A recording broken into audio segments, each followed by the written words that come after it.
இன்னைக்கு தமிழ்நாட்டினுடைய அதிகாரத்தை தீர்மானிப்பது 3N. ஒன்று நாட்டுக்கோட்டை செட்டியார், அடுத்து நாயுடு சமூகம், அடுத்து நாடார். பத்திரிகை துறையில நாடார்கள் தான். வியாபாரத்துறையில சரவணா ஸ்டோர்லேருந்து, அருண் ஐஸ்கிரீம்லேருந்து, பிரஸ்டீஜ் ப்ரெஷர் குக்கர்லேருந்து, இந்த அண்ணாச்சி என்ற பேரை நீங்க ஒரு மிகப்பெரிய போராட்டத்திற்கு பிறகு வந்தது. மெரிபா பன்னீர் சோடா, ஐ ட்ரஸ்ட் மெரிபா. கேரளாவில் இவர்களுக்கு பேரு ஈழவாஸ், பனையேரிகளுக்கு பூரா. முதலமைச்சரா இருக்காருல்ல பினராயி விஜயன், அவரும் நாடார். பங்காரப்பா ஒரு நாடார், ஈடிகா பங்காரப்பா நாடார் முதலமைச்சர். இப்படி உழைக்க ஆரம்பித்த பிறகுதான் சமூகம் அவர்களை ஏற்றுக்கொண்டது. நாடார்கள் ஹோட்டல் தொழிலுக்க வரல. சரணு அண்ணாச்சி மளிகை தான் வச்சிருந்தார் கேகே நகர்ல. இது எதுக்காக விருதுநகர் மாநாடு போட்டாருன்னா, எப்படி இவர்கள் வியாபாரியாகவும் கல்வியாளர்களாகவும் எப்படி மாறுறாங்கன்னா, அடிப்படையிலிருந்து சில விஷயங்கள் சொல்ல வேண்டும். நீங்க இந்த சமூகம் HCL சிவநாடாராக மாறுவதற்கு அடித்தளமிட்டது பிடிஎரிசி. கமுதியில எங்களுக்கு கோயிலுக்குள்ள உள்ள விடுறாங்களாம், உள்ள மூட மாட்டாங்களாம். ஒரு பவுன் 7 ரூபாய். 90,000 ரூபாய் செலவு பண்ணி லண்டன் பிரிவு கவுன்சிலுக்கு போறான் இந்த நாடார்கள். அன்னைக்கு லண்டன்ல போய் கேஸ் போடணும், அங்க போய் எங்களுக்கு நீதி வேணுங்கிறான். பெண்களுக்கு ஆசியாவிலேயே பெரிய தியேட்டர், தங்கம் தியேட்டர் கட்டுறோம். ஏன்? இந்த நாடார்களால எதை வேண்டுமானாலும் சாதிக்க முடியும் என்று காண்பிப்பதற்காக தான் அந்த காலத்துல 2000 பேர் உட்கார்ந்து பார்க்கிற அளவுக்கு தங்கம் தியேட்டர். ரிஃப்ளெக்ட் வாய்ஸ் நேயர்களுக்கு வணக்கம். இன்றைய சிறப்பு நேர்காணலில் நாம் சந்திக்க இருக்கின்ற சிறப்பு விருந்தினர் மூத்த பத்திரிகையாளர் தமிழா பாண்டியன் அவர்களை வரவேற்று நிகழ்ச்சிக்குள் செல்வோம். வணக்கம். பொதுவாக தமிழ்நாட்டில் பல சமூகங்கள் இருந்தாலும் இன்றைக்கும் தமிழ்நாட்டில் சொல்லக்கூடிய ஒரு விஷயம் என்னன்னா, ஒரு தமிழ் மார்வாடிகள் அப்படின்னு சொல்லி நாடார்களை சொல்லுவாங்க. ஒரு நாளில் ஒரு காலகட்டத்தில், அதாவது தீண்டாமையில் பார்க்கறதே தீண்டாமை அப்படின்னு இருக்கக்கூடிய ஒரு சமூகம் இன்னைக்கு தமிழ்நாட்டில் பொருளாதாரத்தில் பெரிய அளவில் ஒரு ஆட்டி படைக்கிற அளவுக்கு வந்துட்டாங்க அப்படின்ற மாதிரி சொல்றாங்கல்ல. நாடார்கள் தொழில் ரீதியாக இந்த அளவுக்கு வளர்ச்சி அடைந்தது எப்படி? இன்னைக்கு தமிழ்நாட்டினுடைய அதிகாரத்தை தீர்மானிப்பது 3N. ஒன்று நாட்டுக்கோட்டை செட்டியார்கள், பைனான்ஸ் அவங்க தான். காரைக்குடியில் MA ராமசாமி செட்டியார், முத்தையா செட்டியார், இப்படி செட்டியார்கள் தான், நாட்டுக்கோட்டை செட்டியார்கள். பா சிதம்பரம் இல்லை நாட்டுக்கோட்டை செட்டியார் தான். செட்டிநாடு மருத்துவமனை ராஜா சார், முத்தையா செட்டியார், இப்படி. அடுத்து நாயுடு சமூகம் பஞ்சு, பருத்தி, ஸ்பின்னிங் மில். இது கோவை முழுக்க நாயுடு சமூகத்தினுடைய கட்டுப்பாட்டில். அதாவது ஸ்பின்னிங் மில், மான்சிஸ்டர், இது பூராமே நாயுடு சமூகத்தினுடைய கட்டுப்பாட்டில். அடுத்து நாடார்கள். இப்போ பத்திரிகை துறையில் நாடார்கள் தான். வியாபாரத்துறையில் நீங்கள் நாடார்கள் தான். சரவணா ஸ்டோர்லேருந்து, அருண் ஐஸ்கிரீம்லேருந்து, ப்ரெஷர் குக்கர், பிரஸ்டீஜ் ப்ரெஷர் குக்கர்லேருந்து எல்லா தயாரிப்புகளுமே வட சென்னையில் நாடார்கள் தான். எல்லா தட்டைப்பருப்பு, தோரம்பருப்பு எதில் வரும்? வேகனில் வரும், ஒரு ரயிலில் வரும், 200 பெட்டிகளில் வரும். 200 பெட்டிகள் என்ன வரும்? தோரம்பருப்பு, பாசிப்பருப்பு, கடலைப்பருப்பு, தமிழ்நாட்டுக்கு தேவையான அத்துணை உணவு தானிய பொருட்களும் நாடார்கள் தான். அதே போல் சென்னை நகரத்தில் மளிகை கடை காலையில் 4 மணிக்கு ஃப்ரெஷ்ஷாக கீரைக்கட்டிலிருந்து, கோயம்பேடு மார்க்கெட்டில் காலையில் 4 மணிக்கு என்ன கிடைக்குமோ அதை 4 மணிக்கே மளிகை கடையில் வைத்திருக்கக்கூடியவர்கள் இந்த அண்ணாச்சி கடை தான். ஆமாம், இந்த அண்ணாச்சி என்ற பேரை நீங்கள் ஒரு மிகப்பெரிய போராட்டத்திற்கு பிறகு வந்தது. 1935 வரை இந்த நாடார்கள் SC பட்டியல், சாணார்கள் தான், நாடார்கள் அல்ல. அப்போ பட்டிவீரம்பட்டி சவுந்தரபாண்டிய நாடார் நீதி கட்சியினுடைய தலைவர். ஆங்கிலேயர்கிட்ட போறார். நாங்களெல்லாம் இந்த ஆரியர்கள் வருகைக்கு முன்பு எங்களுக்கு பெயர் நாட்டார்கள்.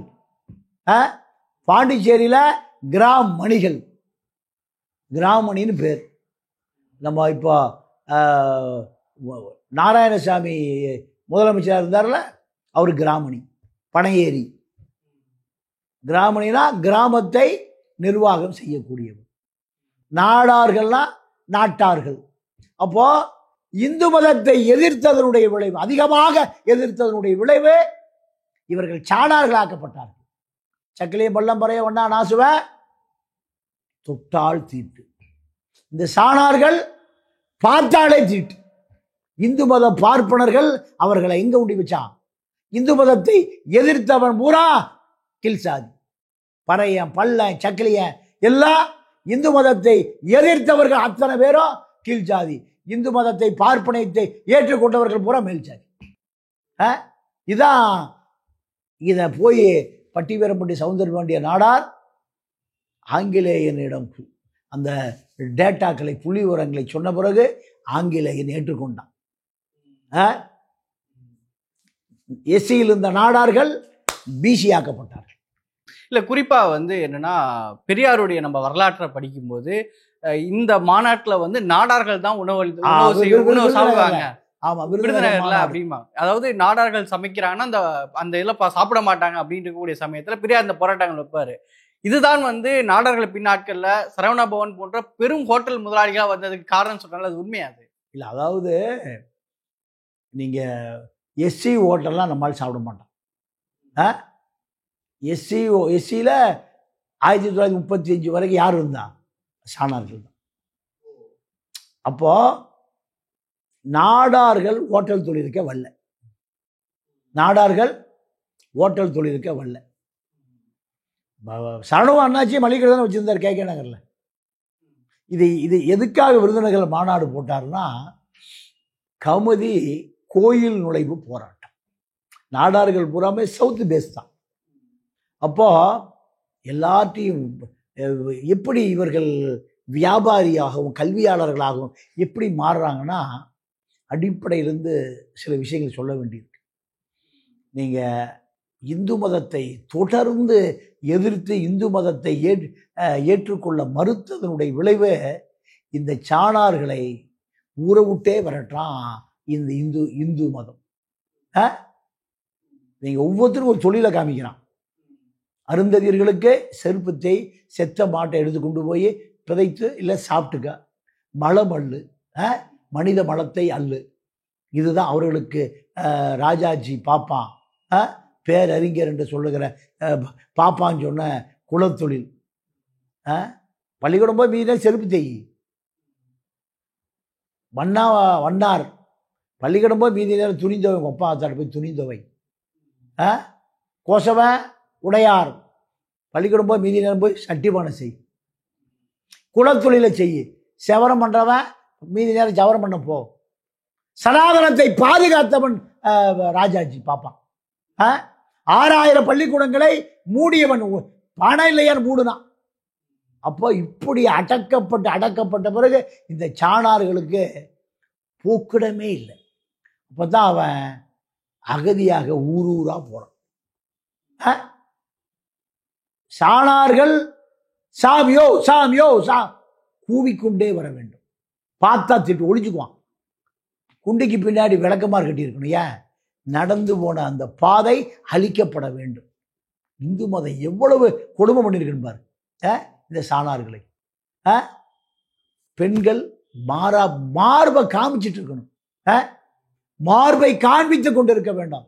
நீங்க திப்பு சுல்தான் மைசூர்லேருந்து படையெடுத்து போறான். ஏன்டா அந்த பெண்கள் எப்படி இருக்காங்கன்னா, இல்லை திருவாங்கூர் சமஸ்தானத்தில் இருக்கக்கூடிய பார்ப்பனர்கள் இவர்களை இப்படிதான் வச்சிருக்காங்க. மார்பை தூக்கி பார்த்துட்டு வரி போடுவான். ரங்கோலின்னு ஒரு பெண்ணை மார்பை அறுத்து தராசில் வச்சான், அங்கே சாவுறான்.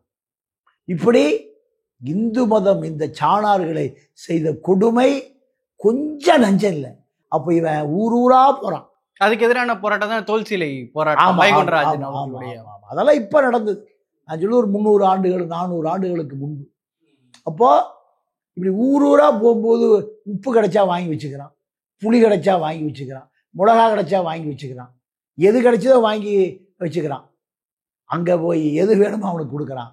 இப்படித்தான் இவன் வியாபாரியாக மாறுகிறான். அதற்கு பிறகு என்ன பண்ணுறான்? ஒரு பேட்டையை உருவாக்குறான். இந்த பொருள்களை பாதுகாப்பதற்கு ஒரு படையை உருவாக்குறான். அதான் திருநெல்வேலி பேட்டை. திருநெல்வேலியில் பேட்டைன்னு ஊர் இருக்குல்ல, இதான் பேட்டை. அப்போ மக்களை ஊர் ஊரா எப்படி போறான்னா மாட்டு வண்டியில் போறான். ஒரு 50 மாட்டு வண்டி. எவ்வளோ கொள்ளையடிச்சிடக்கூடாதுல்ல, மாட்டு வண்டியில் போய் ஒரு இடத்துல பாதுகாத்து அங்கே ஆட்களை நிறுத்துறான். இப்படி எல்லா ஊர்களிலும் பேட்டையை உருவாக்குறான்.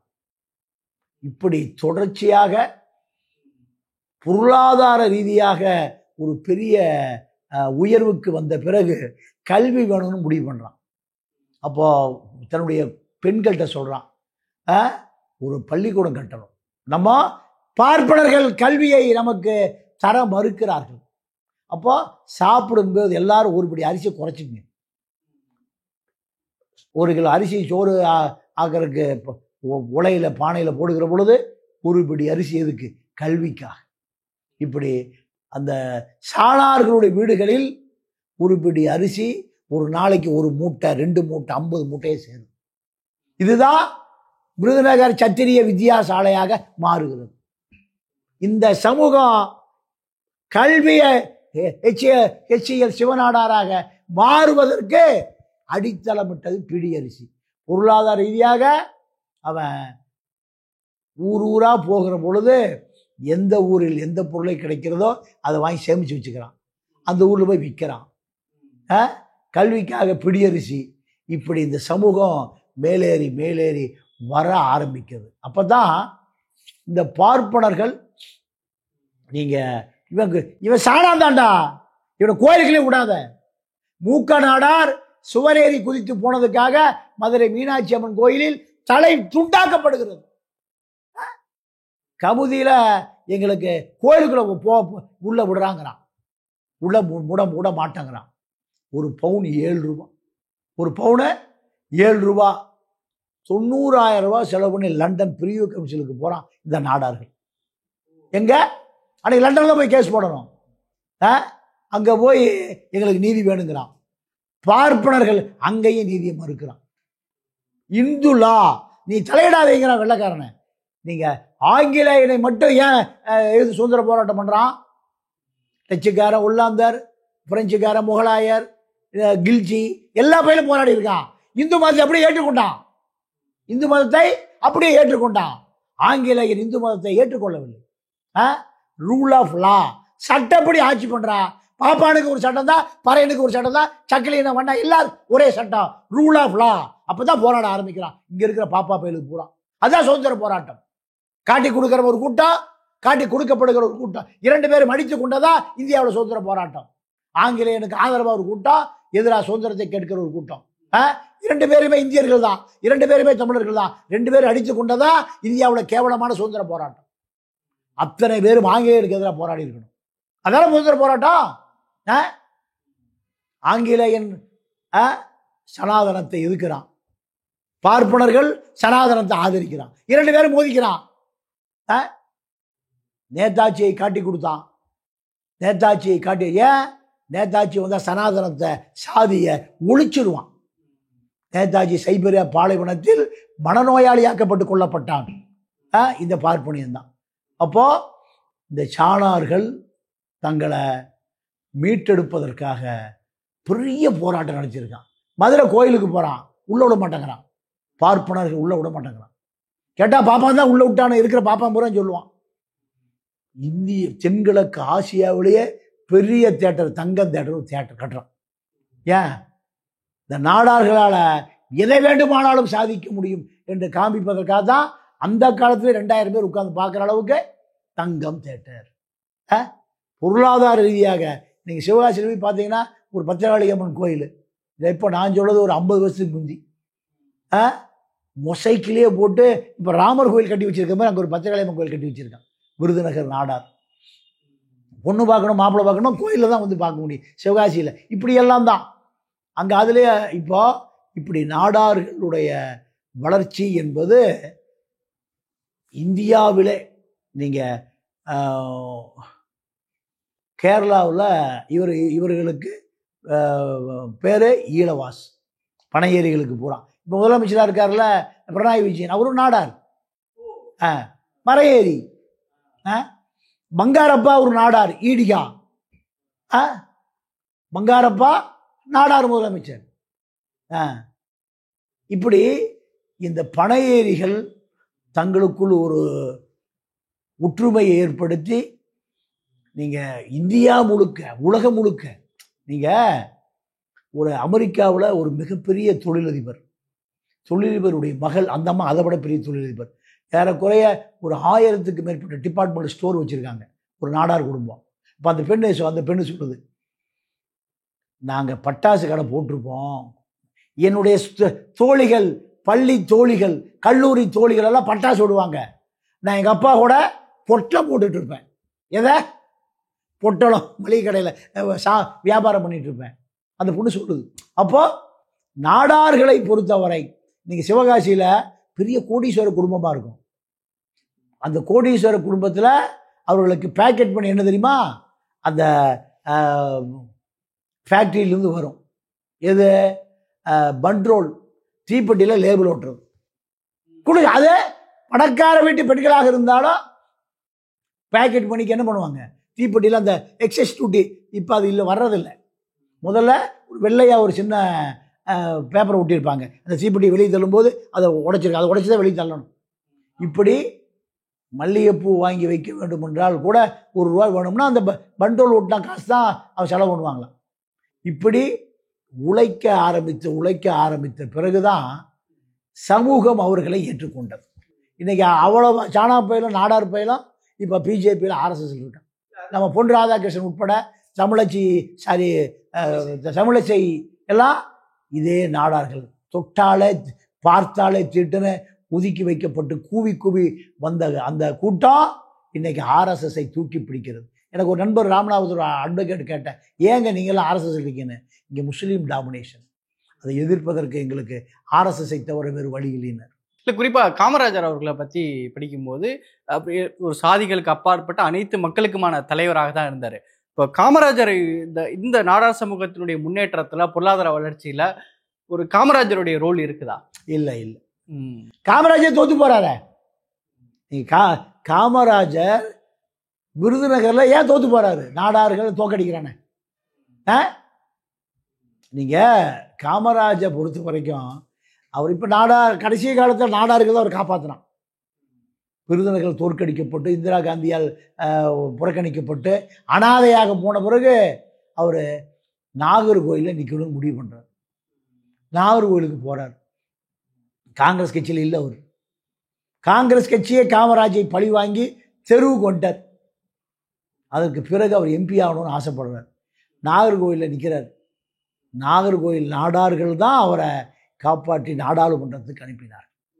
நாடாளுமன்றத்துக்கு வந்தால் மீண்டும் இந்திரா காந்தியை ஆட்சியை கவுத்துருவார்னு கருணாநிதி இந்திரா காந்தியினுடைய அடியாளாக மாறி கருணாநிதி காமராஜரை எதிர்த்து வேட்பாளரை போடுறார். எங்க? நாகர்கோயில். காமராஜரை வாழ்நாள் முழுக்க ஒழித்தவர், எதிர்த்தவர் இந்த கருணா தான். ஈழத்து கருணா, இந்திய கருணா தான். பொதுவாக நாடார்கள் பற்றி பேசும்போது இவங்களுக்கு எதிராக தேவர் சமூகத்தை முன்னெடுத்துறாங்க. அது ரொம்ப 50 ஆண்டுகளாகவே தொடர்ந்து இந்த பிரச்சனைகள் இருக்குன்றாங்க. இது பல காரணங்கள் பேசப்படுது. குறிப்பாக முத்துராமலிங்க தேவர் காமராஜர் பிரச்சனைன்னு சொல்கிறாங்க. அரசியல் காரணங்களுக்காக காங்கிரஸ் சூழ்ச்சி செஞ்சுன்னு சொல்கிறாங்க. சில பேர் திராவிட இயக்கத்துடைய சரின்னு சொல்கிறாங்க. இந்த 2 சமூகமும் எதிரெதிராக நிற்பதற்கு என்ன காரணம்? இல்லை, அது சரியான கேள்வி. என்ன காரணம்னா, தேவர் சமூகத்தை பொறுத்தவரை அத்தனை பேரும் படை வீரர்கள். இந்த ராஜாக்களுடைய போர்ப்படை தளபதிகள். இயற்கையாகவே இந்த தமிழனுக்கு வீரம், நீங்க உடல்ல இயற்கையாகவே அவனுக்கு அந்த போர் திறமை, யுத்தம், ரத்தம், இதுதான் அவர்களுடைய மரபு. அவர்கள் வியாபாரிகளோ இல்லை விவசாயிகளோ இல்லை, அவர்களுக்கு எந்த மரபும் இல்லை. முழுக்க ஒரு 4000 5000 ஆண்டுகளாக போர் மரபிலே வந்தவர்கள் தான் இந்த முக்குளத்தூர் சமூகம். இவர்களுக்கு பார்ப்பனியம் தலையெடுத்த பிறகு பார்ப்பனியம் இந்த மக்களை ஒடுக்குவதற்கு அந்த சமூகத்தை பயன்படுத்திட்டான். இது இயற்கையாகவே அவர்களுக்கு ரத்தத்திலே ஊறி போச்சு. பார்ப்பனியத்தினுடைய சூழ்ச்சியை தவிர திராவிட இயக்கமோ காமராஜோ யாரும் இல்லை. பார்ப்பனியம் அந்த ஜாதி கட்டமைப்பை கட்டி வைப்பதற்கு, அதை கடைபிடிப்பதற்கு அந்த சமூகத்தை பயன்படுத்தி கொண்டான். தேவர், முக்குளத்தூர் கள்ளர், மறவர், அகம்படியார், இப்படி இந்த சமூகம் ஒரு மேட்டுக்குடி சமூகம். மேட்டுக்குடி சமூகம் இப்போ கீழே சாணார், அருந்ததியர், பறையர், பல்லர், வண்ணார், நாசுவர், இந்த சாதிய கட்டுமானங்களை கட்டுடையாமல் பாதுகாப்பதற்காக, யுத்தம் பண்ணுவதற்காக இந்த சமூகம் பயன்படுத்தப்பட்டார். இது தமிழ் சமூகம் தான். இந்த சாதியே கிடையாது. 1000 வருடங்களுக்கு முன்பு சாதியே கிடையாது. ஒரே ஒரு உதாரணம், வேற எதுவும் சொல்ல வேண்டியதில்லை. இவன் சாதியாக இருந்தால் சேர சோழ பாண்டியனுடைய படையில உலகத்தையே வென்றிருக்கான். வார்த்தைகளால் மட்டும் இல்லை, பாண்டிய அரண்மனையில் கிரேக்கத்து பெண்களை மனைவியாக வச்சிருந்திருக்கான். கிரேக்க படை வீரர்கள் பாண்டிய அரண்மனையில் காவலர்களாக இருந்ததாக குறிப்பு இருக்கு, கல்வெட்டு இருக்கு. இது அப்படியே வச்சுங்க. சோழ, நீங்க நேர தஞ்சாவூர் பெரிய கோயில் போய் பாருங்க, ஆங்கிலேய தொப்பியோட இருக்கு, படம் இருக்கு. சைனாக்காரன் தாடியோடு அங்கே சிலை இருக்கு. 1000 வருடங்களுக்கு முன்பு. அப்போ 1000 வருடங்களுக்கு முன்பு நீங்க தென்கிழக்கு ஆசியா முழுக்க கட்டியாண்டிருக்கான். அங்கோ வர இந்த சோழ மன்னன் தான் கட்டினான். இதெல்லாம் வரலாற்றில் குறிப்பு எரிப்பதற்கு தான் பார்ப்பனர்கள் பயன்படுத்துறானே தவிர குறிப்புகளை பயன்படுத்துவதே இல்லை. ஏன்னா தமிழர்னா காரி துப்புறான், தமிழர் அழிச்சரணும். சமஸ்கிருதம் தான் இந்த நாட்டில் மூத்த மொழி என்று சொல்வதற்கு தடையாக இருப்பது தமிழ் தான், தமிழன் தான். இவன் 500 ரூபா கோட்டு கேவலமான பிறவியாக மாற்றி போட்டான். அப்போ இந்த இவ்வளவு பெரிய வெற்றியை சாதியாக இருந்தாலும் அடைய முடியுமா? ராஜராஜ சோழனுடைய மகன் ராஜேந்திர சோழன் 9 ஆண்டு காலம் கடல் போர்லேயே கழிச்சிருக்கான். இந்துமா கடல்ல கிரேக்க கப்பலும் சீன கப்பலும் வியாபார கப்பல் இவனுக்கு வரி கொடுத்துட்டு தான் இதை கிராஸ் பண்ணணும். இந்துமா கடலையே கட்டி ஆண்டவன் சோழன். சோழ மன்னனுக்கு தெரியாமல் மொரிஷியஸில் ஒரு தளம் உருவாக்கப்பட்டது. இப்போ இருக்கிற சிங்கப்பூர் போர்ட்டு, துபாய், லண்டன், நியூயார்க்கில் ஃப்ரீ போர்ட். அதே போல் ஒரு ஃப்ரீ போர்ட்டை மாலத்தீவில் உருவாக்கினான். யாருக்கு கப்பம் கொடுக்காம? சோழனுக்கு கப்பம் கொடுக்காம. அதை அடித்து நொறுக்கி தீ வைத்து எரித்து ஒன்றும் இல்லாமல் பண்ணிட்டான். அதன் பிறகு நீங்கள் சிங்கப்பூருக்கு மலேசியாவுக்கு நடுவில் ஒரு ஃப்ரீ சோனை உருவாக்கினான் 1000 ஆண்டுகளுக்கு முன்பு. அதை அந்தமானில் கொண்டு போய் ஒரு பெரிய கடல் படையை வைத்திருந்து கிரேக்கனையும் சீனனையும் தீ வைத்து கொளுத்தினான் சோழன். அதன் பிறகுதான் இந்துமா கடலை யாருடைய கட்டுப்பாட்டுக்கு வந்தது? சோழர்களுடைய கட்டுப்பாட்டுக்கு வந்தது. இந்த 2 சமூகத்துக்கு இடையிலான ஒற்றுமையை பற்றி உங்களுடைய பார்வையை சொல்லுங்க. இல்ல, அதாவது முத்துராமலிங்க தேவர் அந்த வழக்கில் சிக்க வைக்கப்பட்டதே ஒரு சதி. எப்படி சதினா, அது ஏன்னா எல்லாம் தரகரா புரோக்கரா போயிட்டான். வரலாற்று ஆசிரியர்களாக சாதிகளை பூந்துக்கிறான். தமிழரா வர்றதில்லை அவன். வரலாற்று ஆசிரியர் பூரா எந்த சாதியோ அதுக்குள்ள ஒளிஞ்சுக்கிறான். மற்ற சாதியை வரலாற்றை எரிக்கிறான். என்ன நடந்ததுன்னா, இமானுவேல் சேகரன் கொலை, அது ஒரு பெரிய வரலாற்று தவறு. அது நடந்த பிறகு அதே காலகட்டத்தில் காமராஜரை ஒழிப்பதற்கு, பதவியிலிருந்து இறக்குவதற்கு நீங்கள் கேடி கோசல்ராம ஒரு முயற்சி பண்ணுறார். கேடி அவர் தென்னிந்தியாவில் மிகப்பெரிய தலைவர் கேடி கோசல்ராம். அந்த கேடி கோசல்ராம்கிட்ட காமராஜ் எதிர்ப்பாளர்கள் பூரா போகிறான். போய் காமராஜுடைய அரசியல் வாழ்க்கையை முடித்து வைக்க வேண்டுங்கிறான். அப்போ கேடி கோசல்ராம் சொல்கிறாரு, இன்னொரு காமராஜை காமியாங்கிறார். இதே போன்ற ஒரு நீதிமான் ஒரு நேர்மையாளன காமின்னு சொல்கிறாரு. இல்லை, அந்த முயற்சி தடைபட்டு போகுது. அதே காலகட்டத்தில் இந்த காமராஜ் எதிர்ப்பாளர்கள் அத்தனை பேரும் யார்கிட்ட போகிறாங்க? முத்துராமலிங்க தேவர்கிட்ட போகிறாங்க. போய் அதுவரை காமராஜும் முத்துராமலிங்க தேவரும் இணைபிரியா நண்பர்கள். நீங்கள் வரலாற்றை மறந்துட முடியாது. நம்ம நாடாரவும் பார்க்க முடியாது, தமிழராக தான் பார்க்கணும். அன்னைக்கு கவுன்சிலர் ஆவதற்கு காமராஜர் அரசியலுக்கு வருகிற பொழுது கவுன்சிலர் ஆகணும்னா உங்களுக்கு வீட்டு வரி ரசீது இருந்தால் தான் எலெக்ஷன் நிற்க முடியும். அப்போ காமராஜுக்கு வீட்டு வரி ரசீதே இல்லை. அம்மாட்ட போய் கேட்குறாரு. அம்மா சொல்கிறா, நீ இந்த வீட்டை உனக்கு எழுதி வச்சேன்னா நீ விற்றுட்டு எங்கேயாவது ஜெயிலுக்கு போயிடுவேன், நான் தெருவுக்கு வந்துடுவேன், நான் செத்த உறவு எடுத்துக்க. அப்போ வீட்டு ரசீதில் எலெக்ஷன் நிற்க முடியல.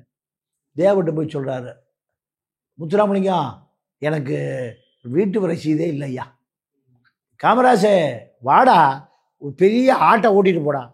நேராக ஆட்டை ஓட்டிட்டு மணிகாரன்கிட்ட போகிறார். டேய், இந்த ஆடு என்றது தேவர் கொடுத்தார், முத்துராமலிங்க தேவர் கொடுத்தார். அவரே கொடுத்துட்டாரா, இந்த ஒரு நாள் வரி உனக்கு ஒரு சொத்து இருக்குது. எது இருக்கு? ஆடு இருக்கு. இதுதான் காமராஜர் அகில இந்திய தலைவர் ஆகுவதற்கு போட்ட புள்ளியே தான். எத்தனை பேருக்கு தெரியும்? முட்டாப்பா இவனை காமராஜர் நாடாரா பார்க்குறா, தேவரா பார்க்குறா. இரண்டு பேரும் தமிழனாக பார்ப்பதற்கு ஆள் இல்லை. நேதாஜியினுடைய படை தளபதி யாரு? முத்துராமலிங்க தேவர். அகில இந்தியாவை நீங்க ஆங்கிலேயனை ஓட ஓட விரட்டிய நேதாஜியினுடைய தென்மண்டல தளபதி. அதெல்லாம் இவனு வரலாற்றை பார்க்கறதில்லை. அப்போ என்ன நடக்குதுன்னா, காமராஜரை எதிர்த்து தேவர் அந்த குழுவுக்கு ஆதரவு தெரிவித்தால் தமிழ்நாடு முழுக்க கொடியேற்ற ஆரம்பிச்சா காங்கிரஸ் இரண்டாக பிளக்கும். தேவர் காங்கிரஸ், காமராஜ் காங்கிரஸ் மாறி காமராஜருடைய கை இறங்கிடும். காமராஜருக்கு எதிராக ஒரு அணி உருவாயிரும். தேவர் தலைமையில் அணி உருவானா சமாளிப்பது கஷ்டம். யாரு? காமராஜ். நீதி கட்சி அதிகாரத்தில் இருந்த காலத்தில் காமராஜர் கடத்தி கொண்டு போகப்பட்டார். யார? பட்டிவேர்பட்டி சவுந்தரபாண்டி நாடாரால். யாரு? காமராஜர் கடத்தப்பட்ட பிறகு அதே விருதுநகர் முத்துராமலிங்க தேவர் கூட்டம் போடுறார். கூட்டம் போட்டு சொல்றார், நீதி கட்சி கணவான்களே, விருதுநகர் பஸ் ஸ்டாண்டில் கூட்டம், என்னுடைய சகோதரன் காமராஜ் கடத்தப்பட்டு இருக்கிறான், அவனுடைய உயிருக்கு உத்தரவாதம் இல்லை. நீதி கட்சியால் கூட்டம் முடிவதற்குள் காமராஜ இங்கு வரணும். வரலைன்னா நீதி கட்சியினுடைய வீடுகளில் பலர் கடத்தப்படுவான். யார் சொல்றான்? காமராஜுக்கு யார் சொல்றான்? தேவர் சொல்றாரு. கூட்டம் முடிவதற்கு 10 நிமிடங்களுக்கு முன்பு காமராஜர் எங்க வந்து சேர்ந்தார்? கூட்டத்துக்கு வந்து சேர்ந்தார். இப்படியான நட்பு 2 பேருக்கு. இந்த நட்பு எங்க ஓட்டை விழுதுன்னா, காமராஜருடைய எதிர்ப்பு அணி தேவரை தலைமை தாங்க அழைத்த பிறகுதான் இமானுவேல் சேகரன் கொலையில் யார் குற்றவாளி? முத்துராமலிங்க தேவர் குற்றவாளி. இதுதான் வரலாறு. எல்லாத்துக்குள்ள என்ன இருக்கும்? அரசியல் இருக்கும், அரசியல் சாக்கடை இருக்கும். உண்ணான மனிதர்களை உடைய நட்புகளை அரசியல் தான். நீங்க பல அரசியல் வழக்குகள் பூராம புனையப்பட்ட வழக்குகள். ஒரு மனிதனுடைய அரசியல் வாழ்க்கையை முடித்து வைப்பது எது? அதிகாரத்தில் இருப்பவருடைய அரசியல் தான். இதுதான் முத்துராமலிங்க தேவரையும் காமராஜையும் நீங்க விரோதிகளாக்கியது. நாடார்களையும் தேவர்களையும் அதுதான் விரோதியாக்கியது. இமானுவேல் சேகரன் கொலையில் தான் பல தேவர்களையும் தேவேந்திர குல வேளாளர்களையும் விரோதியாக்கியது. இவர்கள் அத்தனை பேருமே தமிழர்கள். இன்னைக்கு தமிழ்நாட்டில் இருக்கிற அத்தனை கோயில்களையும் முதல் மண்டபப்படி தேவேந்திர குல வேளாளர் தான், பல்லர்கள் தான், பழனியில அவர்கள் தான், எல்லா ஊர்லயும் அவங்க தான். அப்போ இவர்கள் தான் பள்ளம் வைத்துக் கொண்டிருந்தவன், நிலம் வைத்துக் கொண்டிருந்தவன். பெரிய பண்ணையார்கள் யாரு? தேவேந்திர குல வேளாளர். தஞ்சாவூர் எடுத்தீங்கன்னா பல 5000 ஏக்கர் 10,000 ஏக்கர் யாருடைய நிலம்? எல்லாம் தேவேந்திர குல வேளாளர் நிலம். தாளை மு கருணாநிதி இருந்தார், 5000 ஏக்கரா நிலம். கருணாநிதி மாதிரியே இருப்பாரு. அப்போது அதைத்தான் இந்த வாண்டையார்களும் பூண்டிகளும் மூப்பனார்களும் அபகரித்து கொண்டார்கள். ஆக மொத்தம் நாடார்கள் தேவர்களுக்கான முரண்பாடு என்பதை நீங்கள் ஆரியத்தால் உருவாக்கப்பட்டது. வேற திராவிட இயக்கமோ வேறு யாரும் அல்ல. ஆரியம் இந்த சாதிய கட்டுமானத்தை கெட்டியாக பிடித்து கொள்வதற்கு யாரை பயன்படுத்துகிறான்? அடியாளா? தேவர்களை பயன்படுத்துகிறான். அவர்கள் சாதியாக்க மாற்றப்பட்டார்கள். அதனுடைய விளைவுதான் தமிழர்கள் பல்லர்களாக, பறையர்களாக, செக்கிலியர்களாக, வண்ணார்களாக, நாடார்களாக, கவுண்டர்களாக மோதல் இந்த தமிழ் சமூகத்துக்குள்ளேயே. தமிழ் சமூகத்தை அழிக்கக்கூடிய பார்ப்பனர்களை நோக்கி இவருடைய கோபம் போய்விடக்கூடாது என்பதற்காக இப்படி சாதியாக தமிழன் பிரிக்கப்பட்டான். பிரிக்கப்பட்டு இவனுக்குன்னு அடிச்சுட்டு இவனே ரத்தம் சிந்துறான். வடக்க வன்னியர்களுக்கு பேர் பல்லர்கள், பள்ளிகள் சொல்லுவோம். என்ன பள்ளி? இப்போ வன்னியரெல்லாம் நிலம் வச்சிருந்தான். பள்ளம்னா என்ன? நிலம். பள்ளம் வைத்திருந்தவன் பள்ள. வன்னியர்களுக்கு பழைய பேர் பல்லர்கள் தான். எல்லாம் இந்த பார்ப்பனியம் தமிழர்களை கூறு போட்டு ஒருத்தர் என்ன சாதின்னு தான் கேட்குறான். தமிழ் சாதின்னு எவனுமே ஒத்துக்கொள்வதே இல்லை. ஆக மொத்தம் இந்த முக்குளத்தூர் சமூகமும் நாடார்களும் பல்லர்களும் அடித்து கொண்டு சாவதற்கு இந்த சாதி என்கின்ற ஒரு சதியை உருவாக்கியவர்கள் பார்ப்பனர்களே. சரிங்க, நிகழ்ச்சியில் பங்கிட்டு உங்களுடைய கருத்துக்கு நேரத்துக்கு மிக நன்றி. நன்றி, வணக்கம்.